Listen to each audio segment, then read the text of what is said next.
Hello dear student, myself Dr. Mahendra Bise, and today I am going to talk about diffusion, osmosis and plasmolysis, which is the syllabus from our unit 1st plant water relations for BSc 3rd sem 5th.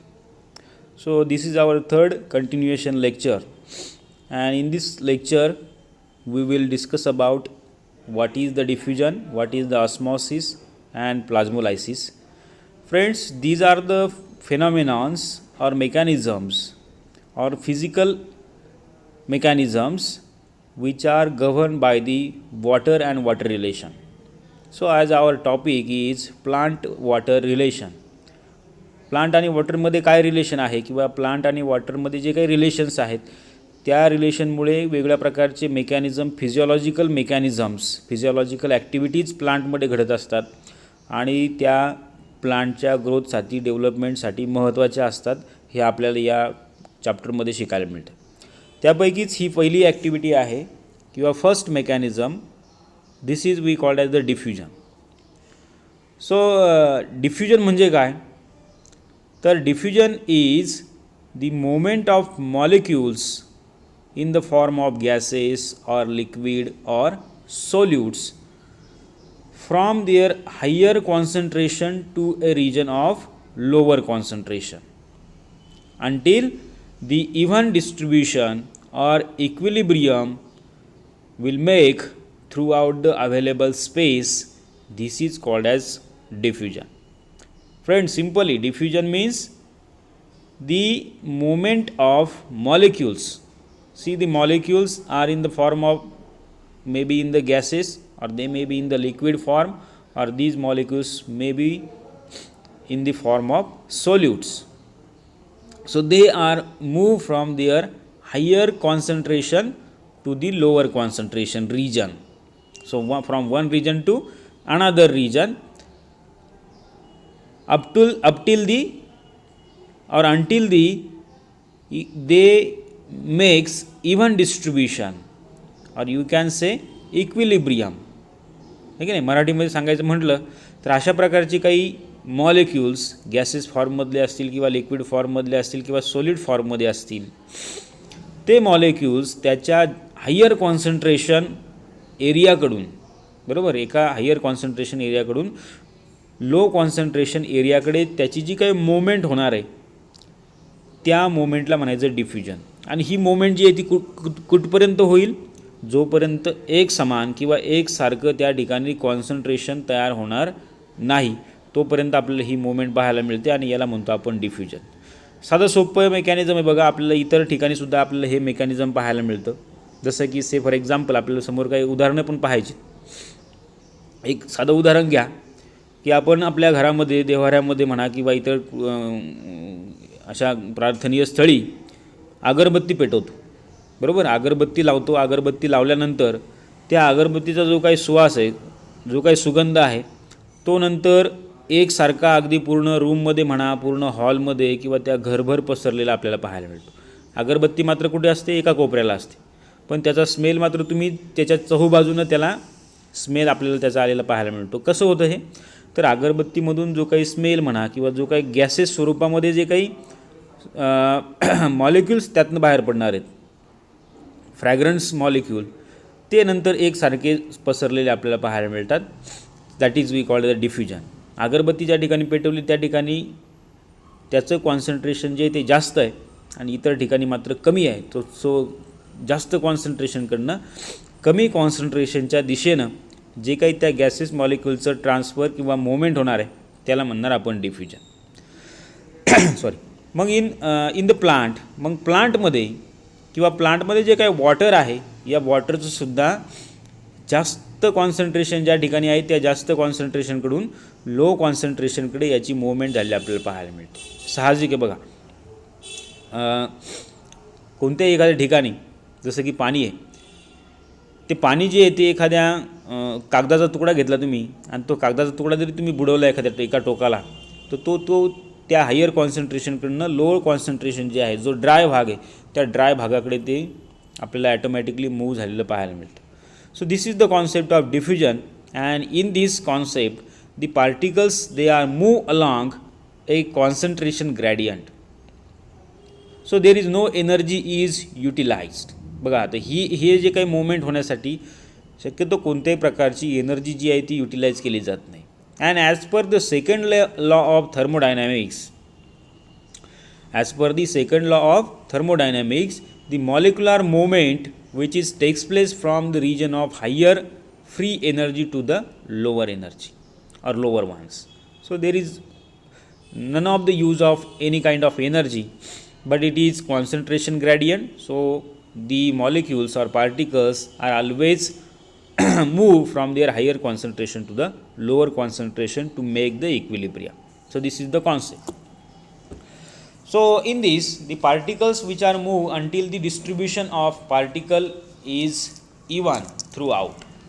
बरोबर, हे जे काही पार्टिकलचं movement आहे हे कुठपर्यंत होणार आहे, जोपर्यंत एकसारखं डिस्ट्रीब्युशन आपल्याला या पार्टिकलचं झालेलं पाहायला मिळणार नाही किंवा डायनॅमिक इक्विलिब्रियम मेंटेन होत नाही तोपर्यंत आपल्याला ह्याचं डिस्ट्रीब्युशन झालेलं किंवा मुवमेंट झाली पाहायला मिळते. त्यानंतर मग होईल का, नाही, कारण की नंतर मग एकसारखं कॉन्सन्ट्रेशन आपल्याला त्या ठराविक एरियामध्ये झालेला दिसेल.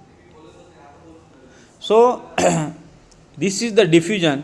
See in the diagram you can observe a clean glass of water where you add one drop of ink in this clean glass of water. This ink will dissolve and finally it makes a equilibrium, or you can say the even concentration of this colour solution.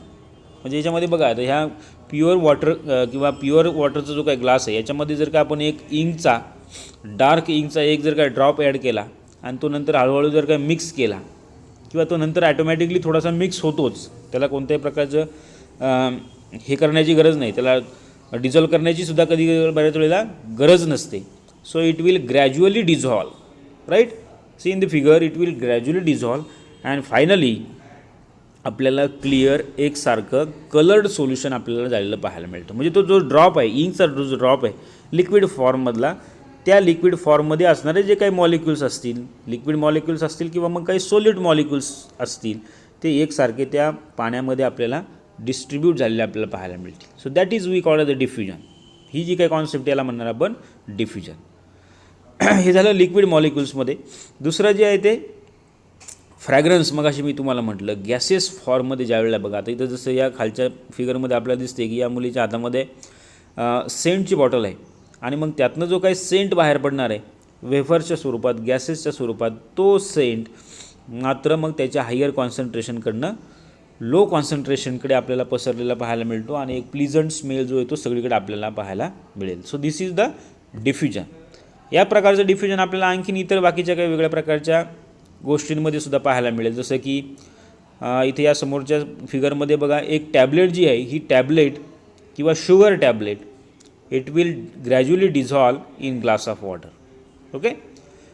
किंवा मग sugar असेल किंवा salt असेल किंवा any kind of solid material that can easily dissolve up to make equal or that is the equilibrium. मग त्याप्रमाणे बघा ही sugar जी आहे ती एकसारखी त्या पाण्यामध्ये मिसळली जाईल आणि मग त्या पाण्यामध्ये किंवा जे काही सोल्युशन तयार होईल ते सोल्युशनचं कॉन्सन्ट्रेशन मात्र एकसारखंच असणार आहे. की असं काही नाही का वरच्या बाजूला कमी खालच्या बाजूला जास्त, असं नाही. सेम वे गॅसेसमध्ये सुद्धा आपल्याला असं बघायला मिळतो. मग त्याचं एक्झाम्पल घ्या तुम्ही, जसं घरामध्ये धूप वापरतात, धूप अगरबत्तीसारखी जी काही धूप असते त्या धूपचा सुद्धा सुवास, स्मेल सगळीकडे आपल्याला पसरलेला बघायला मिळतो. आपल्या घरामध्ये जर काही चूल असेल तर त्या चुलीतनं निघणारा जो काही धूर आहे तो सुद्धा घरभर आपल्याला पूर्णपणे त्या क्लोज चेंबरमध्ये एकसारखा पसरलेला आपल्याला नंतर बघायला मिळतो. भाजी शिजत असताना, स्वयंपाक होत असताना आपल्याला ठसका लागतो, राईट. तर त्या ठसका लागत असताना सुद्धा सगळ्या माणसांना ठसका लागतो बघा. म्हणजे याचा अर्थ काय की ते जे काही सोल्यूट असतील, ते जे काही गॅसेस मॉलिक्युल्स आहेत ते हायर कॉन्सन्ट्रेशनकडून लोअर कॉन्सन्ट्रेशनकडे डिफ्यूज होतात किंवा मूव्ह होतात, त्याला म्हणतो आपण diffusion. In same way in fragrance or any kind of scent. मग आता या डिफ्युजनचा ॲक्च्युअली आपल्याला प्लांटमध्ये कशा प्रकारचा रोल पाहायला मिळतो, बरोबर. किंवा डिफ्युजन ही जी काही कॉन्सेप्ट आहे, ही डिफ्युजनची कॉन्सेप्ट आपल्याला प्लांटमध्ये कोणत्या प्रकारचं रिलेशन तयार झालेलं आपल्याला पाहायला मिळतं. And that relation is between the water and plant. प्लांटचं आणि वॉटरचं हे रिलेशन आहे आणि या दोन्हीमध्ये आपल्याला डिफ्युजन झालेलं पाहायला मिळतं या वॉटरमध्ये. So role of diffusion in plant, if we observe the first mechanism that is exchange of carbon dioxide as well as oxygen in the photosynthesis as well as in the respiration mechanism. See in the plants photosynthesis is takes place. Photosynthesis होते आणि photosynthesis होत असताना carbon dioxide जो आहे हा gaseous फॉर्ममध्ये ॲटमॉस्फिअरमधून प्लांटमध्ये absorb केला जातो, बरोबर. हा ॲब्झॉर्ब होत असताना सुद्धा बघा, ॲब्झॉर्ब करण्यासाठीचं काही कुठलं मेकॅनिझम प्लांटमध्ये नाही आहे. मग प्लांटच्या सरफेसवरती किंवा प्लांट लीफच्या सरफेसवरती स्टोमॅटा जे आहेत ते ओपन होतात आणि या ओपन स्टोमॅटाच्या थ्रू जे काही कॉन्सन्ट्रेशन ग्रॅडियंट तयार होईल, कॉन्सन्ट्रेशनचा जो काही इम्बॅलन्स तयार होईल, साहजिकच बाहेरच्या वातावरणामध्ये कार्बन डायऑक्साईडचं कॉन्सन्ट्रेशन जास्त आहे आणि लीफमध्ये किंवा इनसाइड द लीफ या कार्बन डायऑक्साईडचं कॉन्सन्ट्रेशन कमी आहे. अशा वेळेला मग हा कार्बन डायऑक्साईड जो आहे तो बाहेरच्या वातावरणातून त्या स्टोमॅटल पोअर्सच्या थ्रू आतमध्ये डिफ्यूज झालेला आपल्याला पाहायला मिळतो. सेम वे प्लांटमध्ये फोटोसिंथेसिस झाल्यानंतर त्या प्रक्रियेतून ऑक्सिजन जो आहे तो लिबरेट होतो, ऑक्सिजन बाहेर पडतो आणि हा ऑक्सिजन जो काय लिबरेट होतो याचं कॉन्सन्ट्रेशन आतमध्ये वाढतं आणि सेम टाईम ज्यावेळेला स्टोमॅटा ओपन आहेत त्यावेळेला हा ऑक्सिजन जो आहे तो बाहेरच्या वातावरणामध्ये फेकला जातो. कारण का, तर बाहेरच्या वातावरणामध्ये कम्पेअर टू त्या ऑक्सिजनचं कॉन्सन्ट्रेशन जे आहे ते कमी आपल्याला पाहायला मिळतं आणि तोच ऑक्सिजन नंतर मग आपण आपल्यासारखे ॲनिमल्स असतील, वेगळ्या प्रकारचे काही बायोटिक फॅक्टर्स असतील ते त्याला कन्झ्युम करतात. So that is the exchange of carbon dioxide and oxygen in these two process, that is photosynthesis and respiration, which is govern by or which is takes place by diffusion phenomena.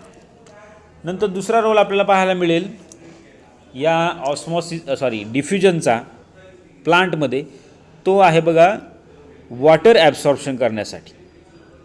बघा आपल्याला प्लांटमध्ये commonly माहिती आहे की प्लांटचे जो काही route part आहे या रूट पार्टकडनं वॉटर जे आहे ते जमिनीतून ॲब्झॉर्ब करून घेतलं जातं आणि मग ते प्लांटच्या वाढीसाठी, ग्रोथसाठी वापरलं जातं. या फिगरमध्ये तुम्हाला दिसेल की जे काही रूट म्हणा किंवा रूट हेअर्स जे काही सॉईलमध्ये पेनिट्रेट होतात त्या रूट्समध्ये सभोवतालचं जे काही वॉटर आहे जे सॉईलमध्ये मिक्स आहे त्या वॉटरची क्वांटिटी जास्त असल्यामुळे आतमध्ये त्या रूट सेलमध्ये किंवा रूट हेअरच्या सेलमध्ये त्याचं कॉन्सन्ट्रेशन कमी आहे आणि मग अशा वेळेला जास्त कॉन्सन्ट्रेशनकडून कमी कॉन्सन्ट्रेशनकडे किंवा हायर कॉन्सन्ट्रेशनकडून लोअर कॉन्सन्ट्रेशनकडे ॲटोमॅटिकली हे जे काही सॉईल वॉटर जे आहे ते काय आलेलं आपल्याला बघायला मिळतं आहे, मूव्ह झालेलं बघायला मिळतं.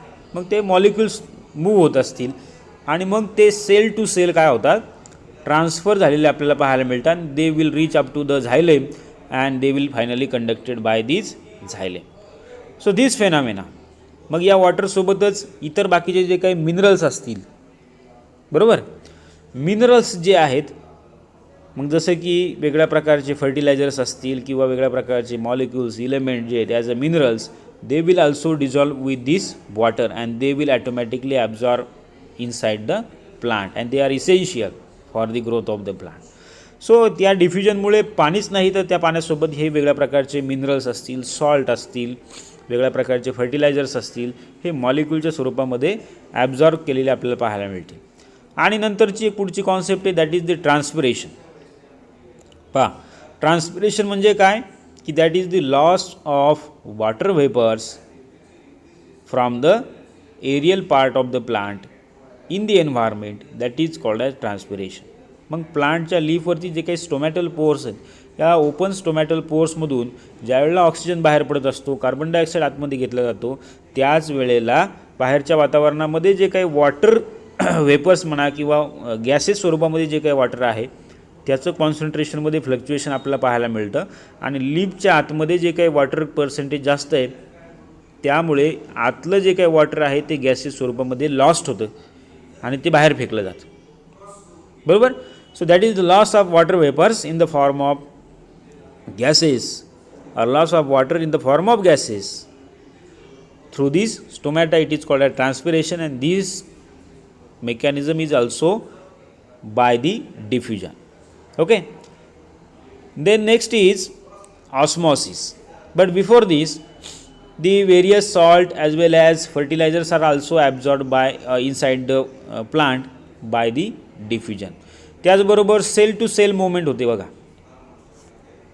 सेल टू सेल मूवमेंट इथे दाखवले बघा. म्हणजे एका सेलमधून दुसऱ्या सेलमध्ये जे काही सॅप असेल, वॉटर असेल, मिनरल्स असतील, हे एका ठिकाणी दुसऱ्या ठिकाणी मूव्ह होत असतात. हे सुद्धा डिफ्युजनचं मेकॅनिझम आहे. म्हणजे एका सेलमध्ये ज्याचं कॉन्सन्ट्रेशन जास्त झालं की मग काय आलं, ते दुसऱ्या सेलमध्ये चाललं आहे की नाही. एका भागातून दुसऱ्या भागामध्ये आपल्याला हे ट्रान्सफर झालेलं पाहायला मिळेल. अशा अनेक वेगळ्या प्रकारचे मेकॅनिझम प्लांटमध्येही आपल्याला पाहायला मिळतात, आणि these are we called as the diffusion. हे झालं डिफ्युजन. आता या डिफ्युजनसारखी दुसरी एक कॉन्सेप्ट आहे बघा, that is we called as the osmosis. आता ऑस्मॉसिस म्हणजे काय, तर osmosis is generally known as, it is a special type of diffusion. Diffusion सारखाच प्रकार आहे. म्हणजे एका ठिकाणाहून हायर कॉन्सन्ट्रेशनकडनं लोअर कॉन्सन्ट्रेशनकडे या मॉलिक्युलची मूवमेंट आपल्याला या कॉन्सेप्टमध्ये सुद्धा झालेली पाहायला मिळते, पण ती एक स्पेशल टाईपची कॉन्सेप्ट आपल्याला या ठिकाणी दिसेल. That is we called as the special type of diffusion of liquid molecules only. बघा आतापर्यंत आपण डिफ्युजनमध्ये काय काय बघितलं, gases, liquid as well as some solutes from their higher concentration to lower concentration, they will move by their concentration gradient, and that is we called as diffusion. पण osmosis मात्र एक वेगळ्या प्रकारचं स्पेशल टाईपचं डिफ्युजन आपल्याला पाहायला मिळतं, आणि that is we called as the only observed in the liquid medium or in the form of liquid molecules. So what is the osmosis? See, osmosis is the movement of water or other solvent. So it is only applicable for the solvent material. Osmosis जी काय concept आहे ही फक्त कशासाठी आहे, solvent मटेरियलसाठी आहे. And it is the movement of water or other solvent through a plasma membrane from a region of low solute concentration to a region of high solute concentration. So this osmosis is passive transport. It means it does not require energy to be applied. Okay, it does not also require any kind of energy. So in the osmosis, in other words, when two solutions, see in the figure, when two solutions having different osmotic concentration, म्हणजे दोन वेगळ्या प्रकारची solution आहेत की दोन्ही सोल्युशनचं वेगळ्या प्रकारचं concentration आहे. सपोज एक हायर कॉन्सन्ट्रेशन आहे आणि दुसरं सोल्युशन जे आहे ते लोअर कॉन्सन्ट्रेशन आहे. आता पहा मित्र, कॉन्सन्ट्रेशन कशाला म्हणायचं, इथं बघा ह्या बिकरमध्ये आपल्याला इथं पार्टिशन केलं आहे, आणि लेफ्ट साईडला जे आहे ते आपल्याला एक सोल्युशन बघायला मिळतं. त्याच्यामध्ये अगदी 3 आणि 3 6 7च मॉलिक्युल्स आपल्याला पाहायला मिळतील ॲज अ सोल्यूट. पण राईट साईडला मात्र अनेक सोल्यूट मॉलिक्युल्स आहेत तितक्याच सॉल्वंटमध्ये. याचा अर्थ असा की डावीकडचं जे काही सोल्युशन आहे याचं कॉन्सन्ट्रेशन कमी आहे, बरोबर, सोल्यूट कॉन्सन्ट्रेशन कमी आहे, आणि उजवीकडचं जे आहे ते सोल्यूट कॉन्सन्ट्रेशन जास्त आहे, बरोबर. मग अशा वेळेला काय होतं,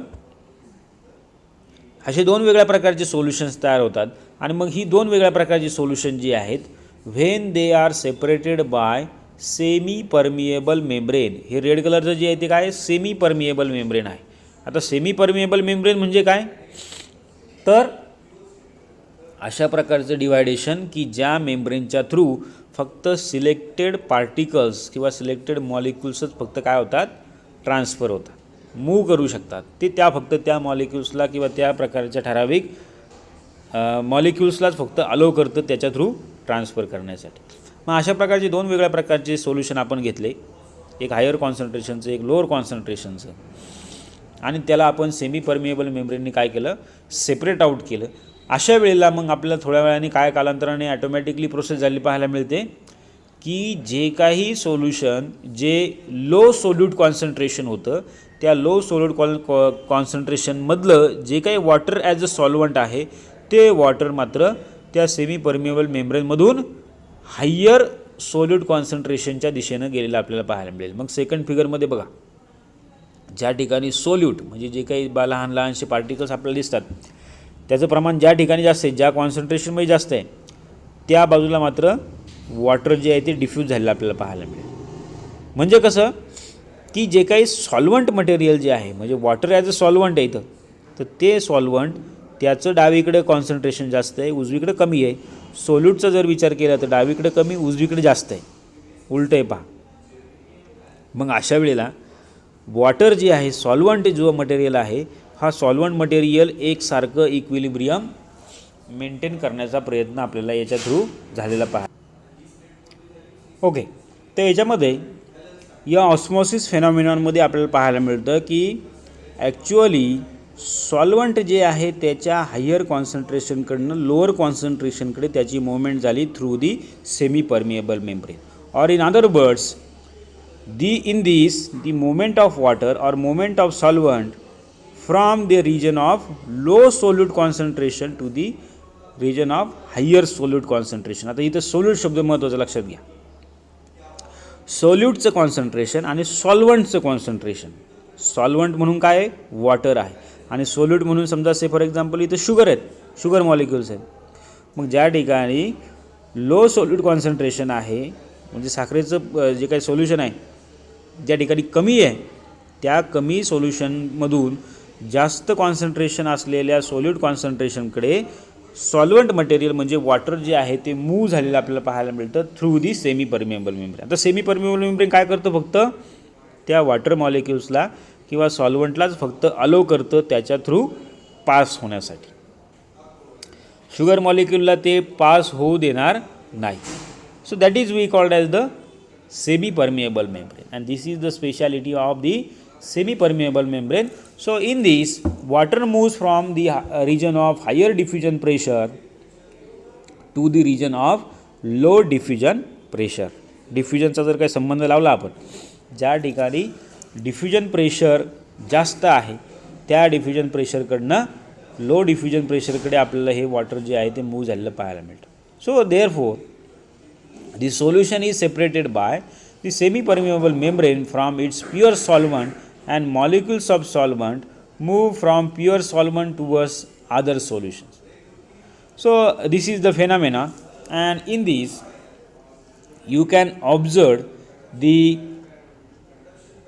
movement of solvent across a semi-permeable membrane from an area of lower to an area of higher solid concentration. And say for example, like suppose there are two solutions, like one is the NaCl solution and another one is the pure water solution. So in these the osmosis takes place from their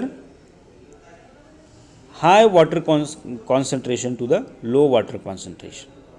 okay, म्हणजे या ठिकाणी बघा इथं जे काही pure water आहे pure water जे आहे ते NaCl सोल्युशनकडे ट्रान्सफर किंवा मूव्ह झालेलं आपल्याला इथं सिम्पली पाहायला मिळेल. बरोबर, डिफ्युजनच्या काहीसं थोडंसं आपल्याला अपोजिट कॉन्सेप्ट आपल्याला ही पाहायला मिळते. याचबरोबर या ठिकाणी या ऑस्मॉसिसमध्ये हे जे काही ऑस्मॉसिस घडून येतं त्यासाठी लागणारा एक जो काही प्रेशर निर्माण होतो त्या प्रेशरला या ठिकाणी ऑस्मॉटिक प्रेशर असं म्हटलं जातं. So it means the separation of solutions from its solvent or the two solutions by semi-permeable membrane, a pressure which is developed in solution due to presence of solute. बघा या ठिकाणी हे जे काही दोन सोल्युशन आहेत, एक प्युअर वॉटर आहे आणि एक NaClचं सोल्युशन आहे.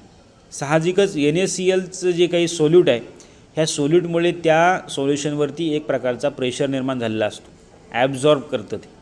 बरोबर, मग हा जो काही प्रेशर निर्माण झालेला आहे या प्रेशरला ॲक्च्युली म्हटलं जातं आहे ऑस्मॉटिक प्रेशर. मग वेगळ्या प्रकारचे काही एक्सपेरिमेंट आहेत, या एक्सपेरिमेंटच्या थ्रू आपल्याला हे ऑस्मॉसिस जे आहे ते आपल्याला प्रूव्ह करता येतं. आणि मग प्लांट सेलमध्ये जर का याचा विचार केला तर आपल्याला प्लांट सेलमध्ये जो काही आपला प्लाझ्मा मेम्ब्रेन आहे प्लांट सेलमधला after the cell wall, this plasma membrane which act as a semi permeable membrane. बरोबर. आणि मग त्याचे काय काय फायदे आपल्या समोर बघणार आहे आपण. त्याच्यानंतर हे जे काही ऑस्मॉसिस आहे, या ऑस्मॉसिसचे 2 मेजर टाईप्स आपल्याला सांगता येतील. ऑस्मॉसिसचे टाईप्स म्हणजे काय बघा. आता फक्त एका वेळेला एकाच ठिकाणी किंवा एकाच दिशेला ऑस्मॉसिस होणार आहे का, नाही. आता इथं बघा, या फर्स्ट फिगरमध्ये एक प्लांट सेल आहे आणि या प्लांट सेलमध्ये आतमध्ये सोल्यूटचं कॉन्सन्ट्रेशन जास्त आहे आणि त्यामुळे बाहेरच्या वातावरणातून किंवा बाहेरच्या ॲटमॉस्फिअरमधून सपोज वॉटर जे आहे ते वॉटर आतमध्ये ॲब्झॉर्ब होतं किंवा ते ट्रान्सफर होतं, मूव्ह होतं. अँड आउटसाईड एन्व्हायरमेंटमधून जर काही त्या सेलमध्ये अशा प्रकारे सॉल्वंट जर काही ट्रान्सफर होत असेल थ्रू दी ऑस्मॉसिस, कारण की या ठिकाणी प्लांट सेल वॉलच्या आतमध्ये प्लाझ्मा मेम्ब्रेन आहे आणि plasma membrane which is act as a semi permeable membrane. मग अशा वेळेला काय होईल, सेलमध्ये कॉन्सन्ट्रेशन जास्त आहे, सोल्यूटचं कॉन्सन्ट्रेशन जास्त आहे as compare to the outer environment. And in this condition the water will be move from the outer side to the inner side, and this type of osmosis is called as the endoosmosis. बघा, endo म्हणजे inside, ठीक आहे ना. आतल्या साईडला water जे आहे ते मूव्ह झालेलं आपल्याला बघायला मिळतं. फक्त वॉटर या ठिकाणी मूव्ह होईल, बाकीचे कोणतेही मॉलिक्युल्स या ठिकाणी मूव्ह होणार नाही. कारण का, या ठिकाणी semi permeable membrane. Semi permeable membrane फक्त वॉटर मॉलिक्युललाच काय करेल, अलो करेल ट्रान्सपोर्ट करण्यासाठी. बाकीचे जे काही अदर मॉलिक्युल्स असतील किंवा मिनरल्स असतील त्याला मात्र अशा वेळेला ते अलो करणार नाही. दुसऱ्या फिगरमध्ये राईट साईडची जी काही फिगर आहे, in this you can observe the exosmosis. आता एक्झो म्हणजे काय, एक्झिट, बाहेरच्या दिशेला. मग ज्या वेळेला बाहेरच्या सेलच्या आउटर साईडचं जे काही कॉन्सन्ट्रेशन आहे, सॉलिड कॉन्सन्ट्रेशन कमी असेल आणि सेलमधलं सॉलिड कॉन्सन्ट्रेशन जर काही बाहेरच्या बाजूला जर काही सॉलिड कॉन्सन्ट्रेशन जास्त असेल आणि सेलमध्ये सॉलिड कॉन्सन्ट्रेशन कमी असेल आणि वॉटर कंटेंट जर काही जास्त असेल, तर अशा वेळेला आतलं सेलमधलं आतलं जे काही वॉटर आहे ते बाहेरच्या दिशेला आपल्याला मूव्ह झालेलं पाहायला मिळतं. That is we called as the exosmosis. बघा, 2 टाईप आहेत हे ऑस्मॉसिसचे, एंडो ऑस्मॉसिस आणि एक्झो ऑस्मॉसिस.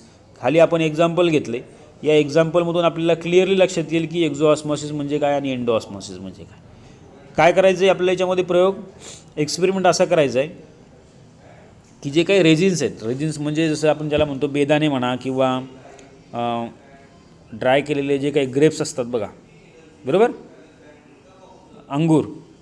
तर ते बेदाणे जे आहेत ते आपल्याला काय करायचे, 2 वेगळ्या प्रकारच्या सोल्युशनमध्ये आपल्याला ते डीप करायचे. एक ए नावाचं सोल्युशन आहे आणि एक बी नावाचं सोल्युशन आहे. आता ए नावाचं सोल्युशन जे आहे, हे ए नावाचं सोल्युशन जे आहे ते प्युअर वॉटर आहे, बरोबर.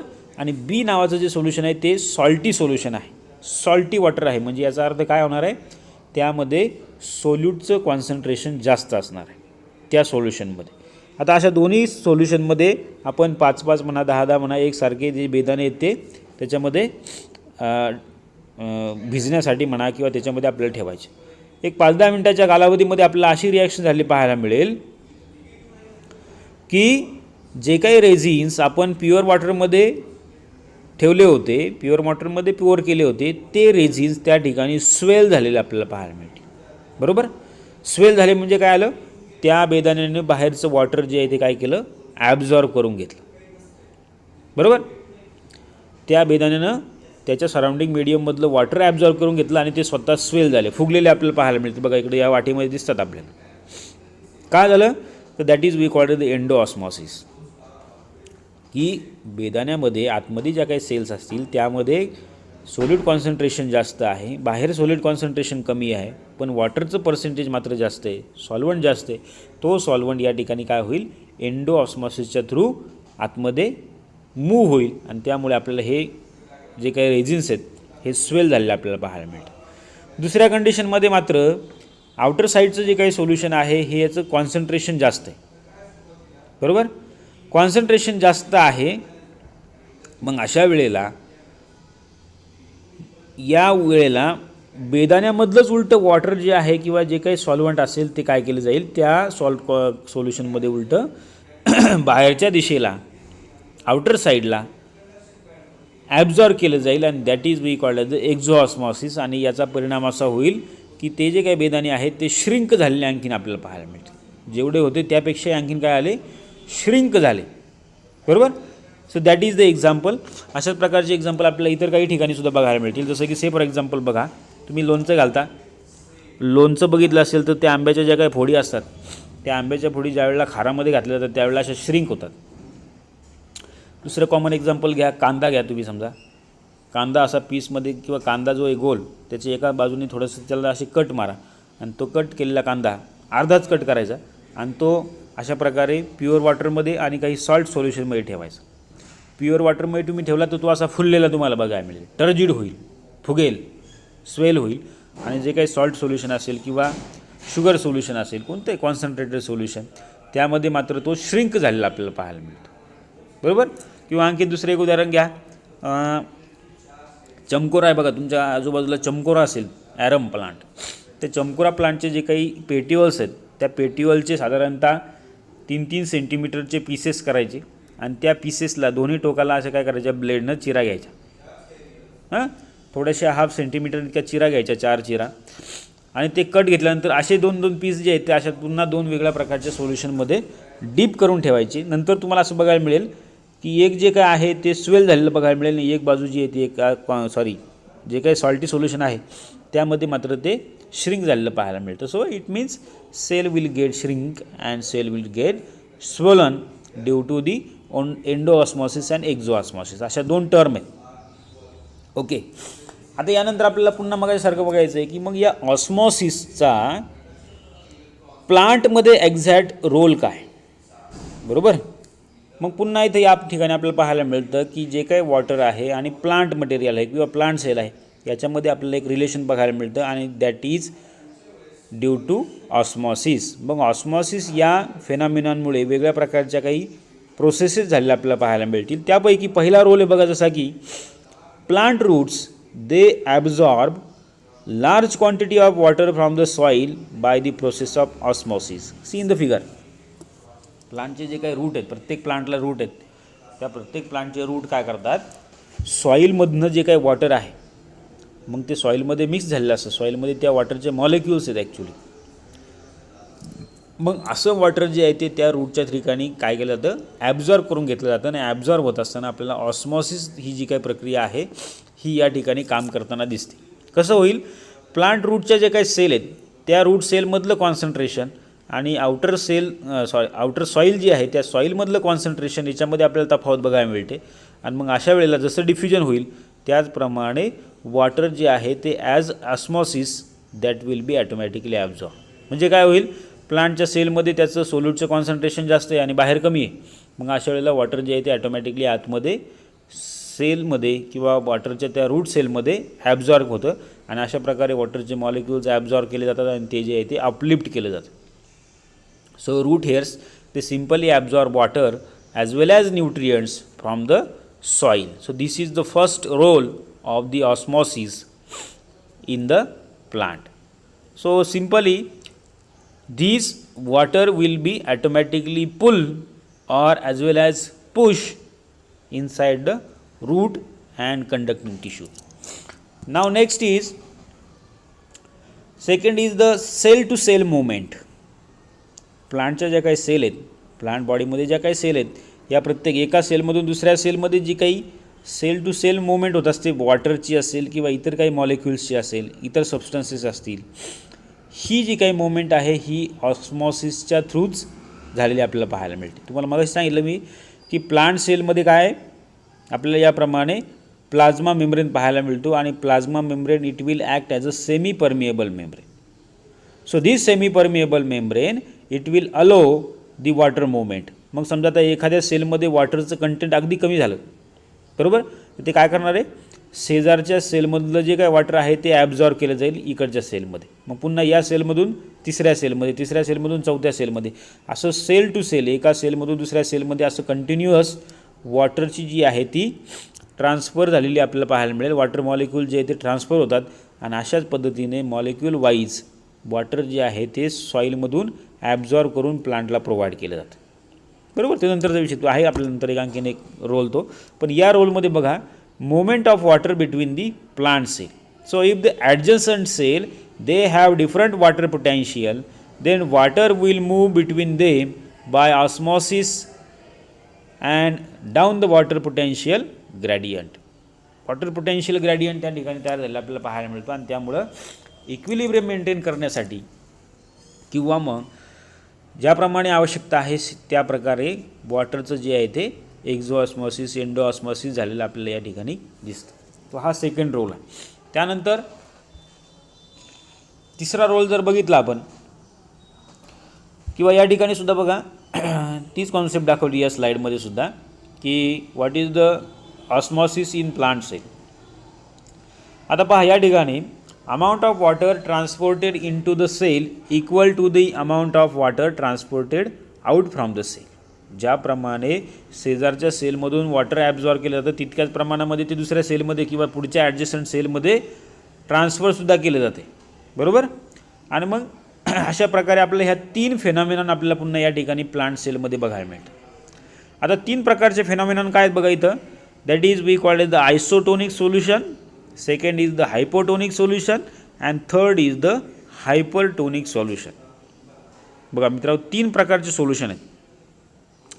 आता तीन प्रकारचे सोल्युशन म्हणजे कसं बघा किंवा हे आपल्याला पुन्हा आणखी डिटेल पुढे लेक्चरमध्ये पाहिजेत तर सुरुवातीला पाहून घ्या. आयसोटोनिक सोल्युशन म्हणजे काय. आयसो म्हणजे सिमिलर, आयसोटोनिक म्हणजे काय की प्लांट सेलमध्ये असणारं जे सोल्युशन आहे आणि बाहेर त्या प्लांट सेलच्या बाहेर आउटसाईडला जे काही सोल्युशन आहे हे दोन्ही सोल्युशनचं जर काही कॉन्सन्ट्रेशन एकसारखं असेल तर त्या प्रकारच्या सोल्युशनला म्हटलं जाते आयसोटोनिक सोल्युशन.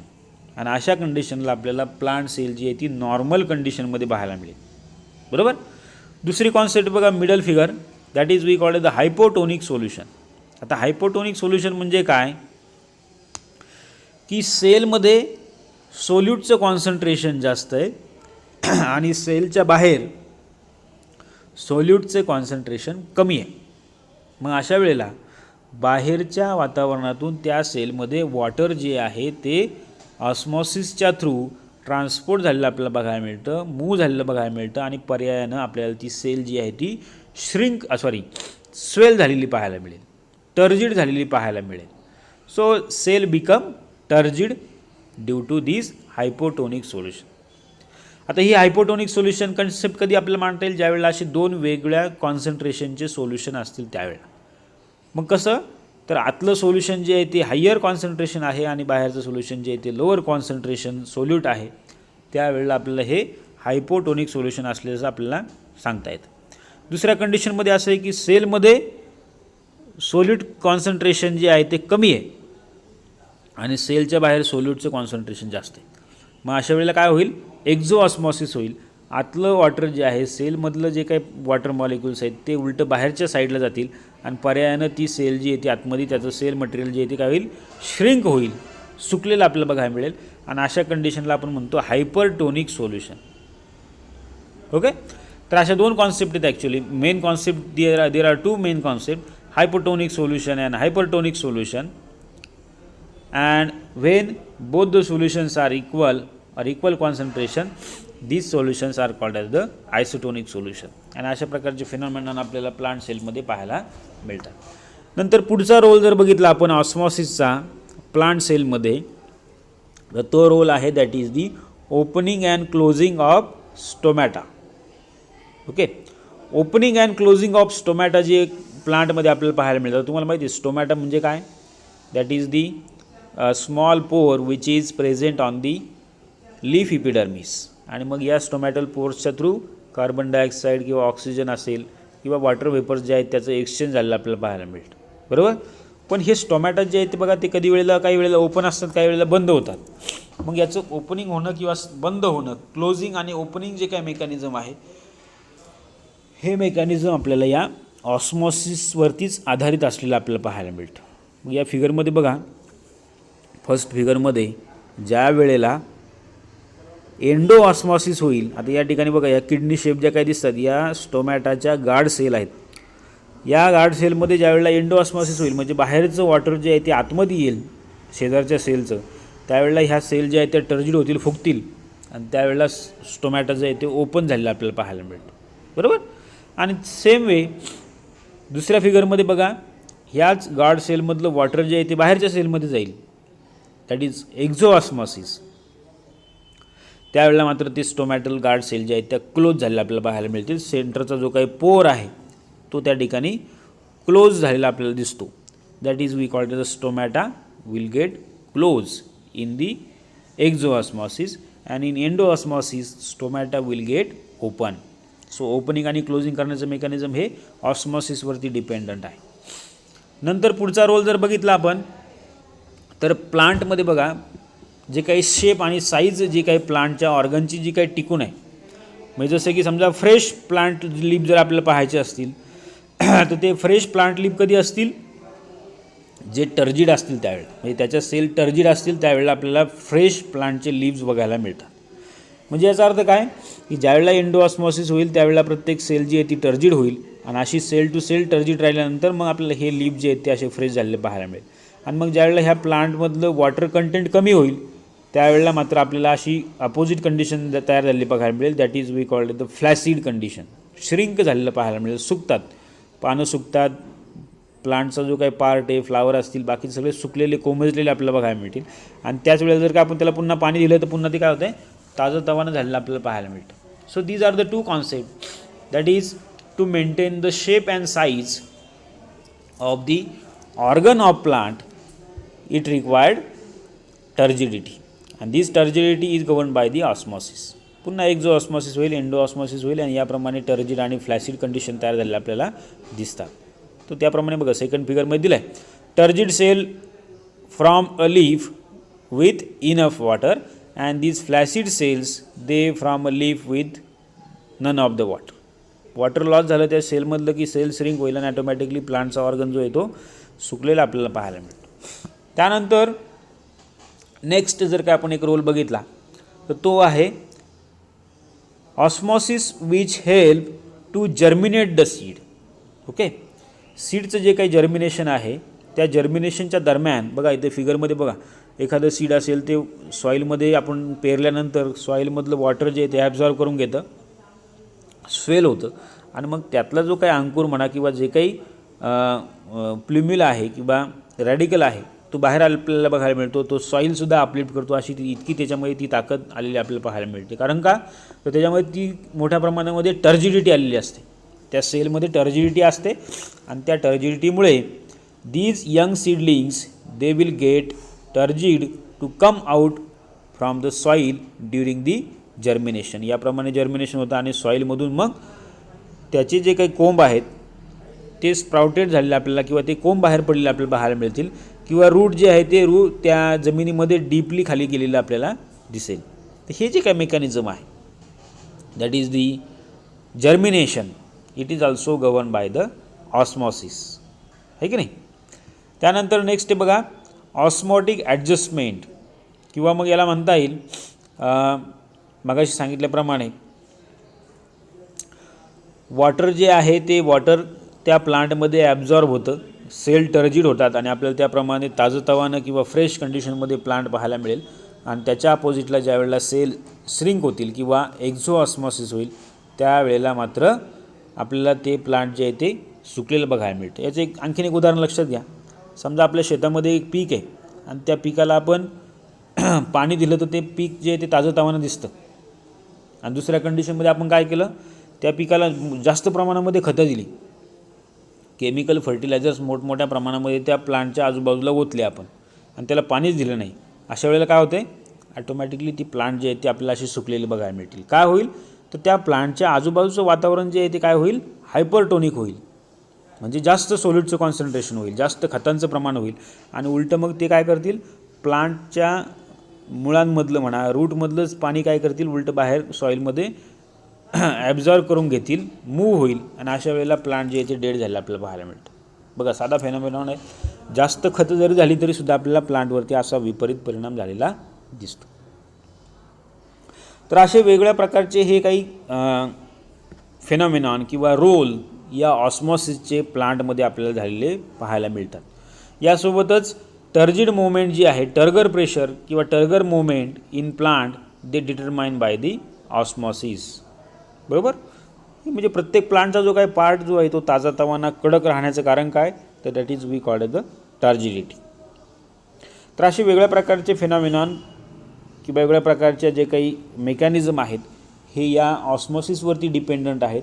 आणि ऑस्मॉसिस म्हटलं की पुन्हा कोणाचं रिलेशन आहे, ते प्लांटचं आणि वॉटरचं रिलेशन आहे. मग किती प्रमाणामध्ये वॉटर ॲब्झॉर्ब करायचं, ते वॉटर आपल्यामध्ये स्टोअर राहिलं पाहिजे सेलमध्ये किंवा ते दुसऱ्या सेलमध्ये किती पाठवायचं, हे सगळं काही कंट्रोलिंग या प्लांट सेलमध्ये केलं जातं. And this is we called as the osmosis. Okay, आजच्या लेक्चरला एवढंच बघूया. आपण नेक्स्ट लेक्चरमध्ये प्लाझ्मोलायसिसबद्दल पाहणार आहोत. Okay, thank you so much.